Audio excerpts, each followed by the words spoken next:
Hi! ఇది మధ్యప్రదేశ్ స్టేట్‌లోని ఉజ్జయిని పట్టణంలో ఉన్న ఉజ్జయిని మహాకాళేశ్వర్ టెంపుల్. ఇది సిప్రా రివర్ పక్కన లొకేట్ అయి ఉంది. దీన్ని 12 జ్యోతిర్లింగాలలో ఒకటిగా చెప్తారు. ఈ టెంపుల్ ఫేమస్ ఫర్ భస్మ ఆరతి అన్నమాట. ఈ భస్మ ఆరతి 2 రకాలుగా జరుగుతుంది. ఒకటి ఆవు పిడకలు కాల్చిన తర్వాత వచ్చిన భస్మంతో ఆరతి ఇస్తారు. 2 అర్చకులు అప్పుడే కాలిన శవం భస్మాన్ని తీసుకొచ్చి మహాకాళేశ్వరునికి ఆరతి ఇస్తారు. ఇలా చేస్తున్నప్పుడు స్త్రీలు లోపటికి వెళ్ళకూడదు అండ్ ఇలా చేసిన వారికి మరో జన్మ ఉండదని నమ్ముతారంట. ఇక్కడ మహాకాళేశ్వరుడిని దక్షిణమూర్తి అని అంటారు. ఎందుకంటే శివలింగం సౌత్ ఫేసింగ్లో ఉంటుంది.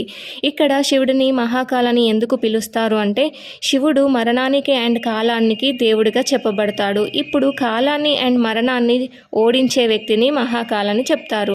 అండ్ ఈ టెంపుల్ని 18 శక్తి పీఠాలలో ఒకటిగా చెప్తారు. ఈ టెంపుల్ ఆర్కిటెక్చర్ చూస్తే మరాఠా, మొఘల్, రాజ్పూట్ స్టైల్లో కనిపిస్తుంది. Do like and share and subscribe for more informative videos. Thank you.